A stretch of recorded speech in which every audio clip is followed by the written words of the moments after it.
Mon rôle principal, c'est un rôle de conseil et d'accompagnement. Voilà. Conseil parce qu'on a souvent affaire à des équipes nouvelles qui ne connaissent pas le fonctionnement des collectivités territoriales. Donc il y a une procédure, un cadre à mettre en place et à proposer. Et puis un accompagnement, parce qu'une fois qu'ils ont compris un peu plus les rouages de la collectivité, il faut être là pour les accompagner, pour aller dans le bon sens, pour ne pas être dans l'illégalité. De réaliser sur le terrain les projets des élus avec les outils que nous avons, les moyens matériels, humains. Et voilà, nous sommes le chef d'orchestre. Donc il y a eu un temps important de transmission d'informations, beaucoup de communication. Et puis après, c'est du conseil en règle générale. On est là pour aider à la décision de nos élus. Il faut que ce soit... c'est un échange. Et cet échange, il est construit sur une communication importante. Mais le rôle principal, c'est ça, c'est d'être au service de l'équipe des élus. Être à l'écoute des agents pour pouvoir améliorer ce qui ne fonctionne pas. Le maire que je suis doit impulser une politique et faire passer ce message d'impulsion politique auprès des services. Mon rôle auprès des services, c'est un rôle qui est plus direct avec Madame Chignon, notre secrétaire générale. Et puis ensuite, au vu des effectifs qu'on a, qui sont peu nombreux, c'est d'essayer d'être à l'écoute et puis attentif à leurs problématiques qu'ils peuvent rencontrer. Une chaîne de décision claire et également donc des prises de décision, de la réactivité. C'est une bonne répartition des rôles, que chacun soit à sa place, bien dans son rôle, l'administration et nos élus. Déjà qu'on soit compris, qu'on soit valorisé, qu'on soit guidé. Justement, c'est ce cadre. Ils ont besoin de savoir quelles sont leurs missions, quelles sont les attentes des élus par rapport à ce qu'ils ont à faire, savoir dans quel cadre ils vont travailler, quelle politique d'élus va être mise en place. Parce qu'effectivement, tous les 6 ans, on peut être amené à changer d'élu.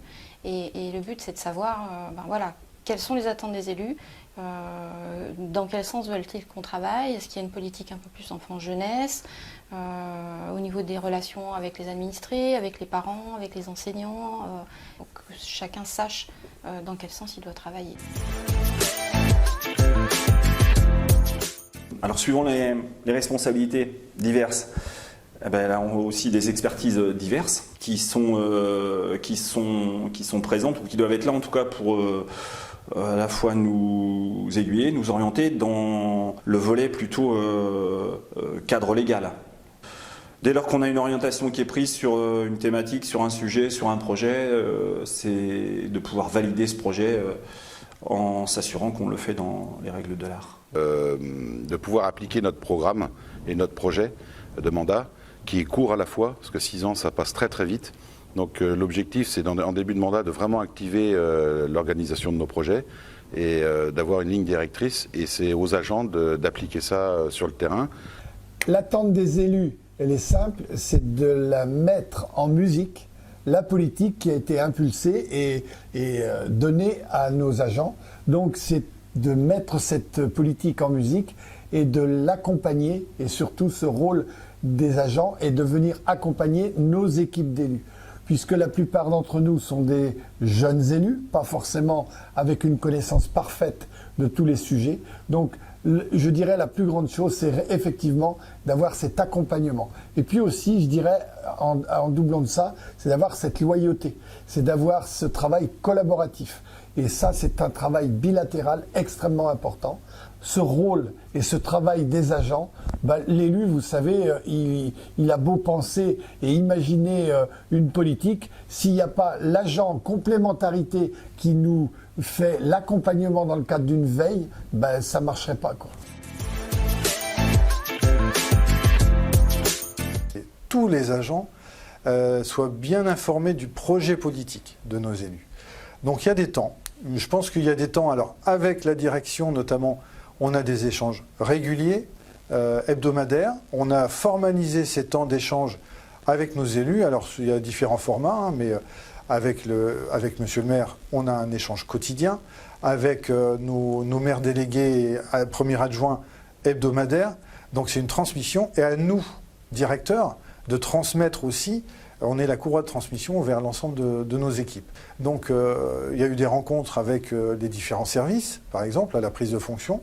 Et puis ne pas négliger ces temps conviviaux où là on discute avec l'ensemble des élus et des conseillers municipaux.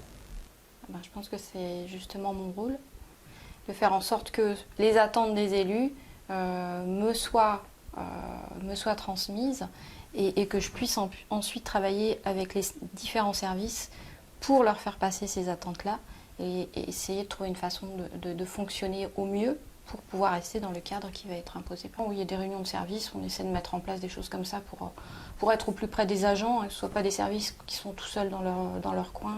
On a beaucoup fonctionné comme ça il y a quelques années. Et le fait de changer ces pratiques, je trouve que c'est très bien parce qu'on se rapproche des agents. Le dialogue, la présence des élus, c'est très important aussi. Maintenant, moi, je suis là pour représenter les élus et vers les agents. Que les agents, s'ils ont quelque chose à dire, ils viennent me voir. Et après, c'est moi qui en réfère aux élus. Leur porte-parole, aussi bien les agents vis-à-vis des élus que les élus vis-à-vis des agents. Alors ça, c'est un rapport humain. Et dans le rapport humain, j'oserais dire qu'il faut du dialogue. Et pour instaurer un dialogue, il faut se comprendre.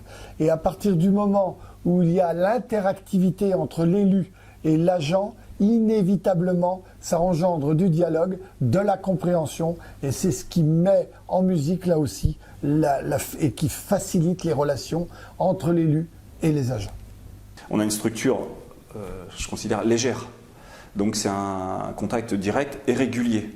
Voilà, c'est la chance qu'on a dans notre structure. Il y a pas de, enfin, c'est une chance. Il y a quelquefois, ça peut être aussi une problématique ou un défaut. Il n'y a pas plus de chef de service que ça. On est en direct avec les agents. Et puis voilà, on a les points journaliers. On a des temps d'échange qui sont un petit peu plus importants, bien évidemment, avec notre secrétaire général. Et l'objectif, c'est vraiment d'avoir un lien avec les équipes et les agents pour qu'ils puissent comprendre nos projets et qu'ils puissent les mettre en place de la bonne manière, quoi. Si les élus ont un projet clair et que la communication est claire avec les agents, c'est déjà la base. Après, je pense que la convivialité est très importante, parce que quand on se sent bien à son poste de travail, on est efficace. On a beaucoup d'élus, et c'est normal, qui sont dans la vie active. Quelquefois, il faut le rappeler, c'est le rôle du maire avec ses équipes, avec les élus, et moi avec mes collaborateurs. C'est bien de rappeler aussi le rôle de l'élu qui prend les décisions et nous, administration, qui mettons en œuvre et qui sommes aussi bien sûr dans le conseil aux élus. Ben oui, parce que des fois il y a un décalage entre ce qu'on vit sur le terrain et ce que veulent vraiment les élus. Donc des fois c'est pas facile à mettre en œuvre, mais par le dialogue et puis la diplomatie et puis plein de qualités humaines, on arrive à s'entendre, il n'y a pas de souci. Puis nous sommes dans une petite structure. Certains agents ne sont pas d'accord avec la politique des élus. Donc ça, c'est pas simple à gérer. C'est le changement de la direction politique. Quand on a un historique ou un passé relationnel, parce que sur nos territoires, les uns et les autres se connaissent, donc il y a à un moment donné le côté affect. Donc fait que quelquefois certains ne peuvent pas comprendre les multiples casquettes qu'en tant qu'élu on peut avoir. Il y a le côté privé, puis il y a le côté public.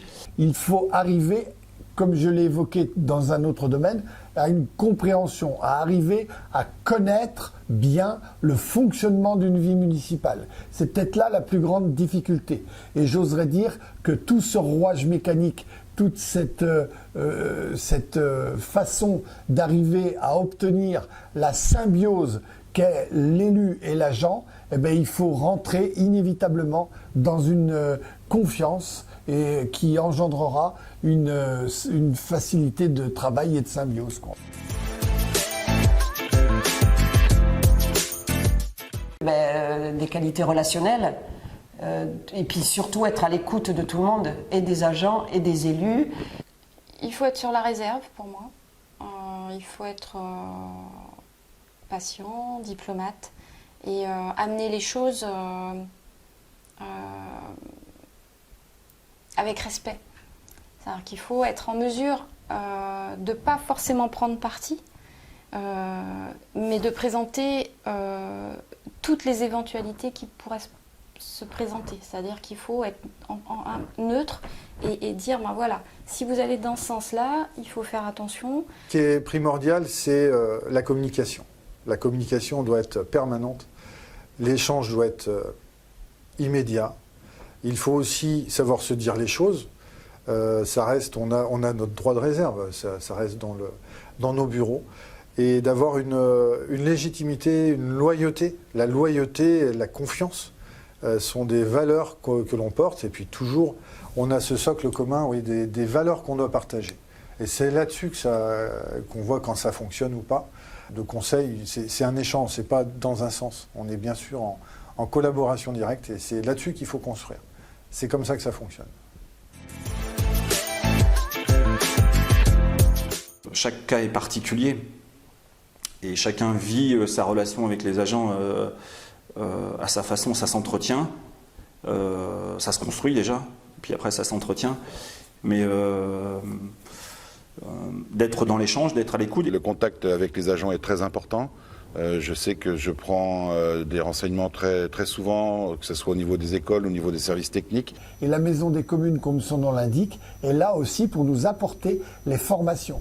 Et j'oserais dire que c'est par ces outils-là qu'un élu qui peut se trouver démuni devant la facilité de jouer son rôle d'élu, eh ben c'est de puiser dans tous ces accompagnements. Et je pense que ces formations, quelles qu'elles soient, pour les élus ou pour les agents, sont très importantes. Et je dirais même pour les élus, parce que cette appréhension de gestion de collectivité est quand même bien particulière.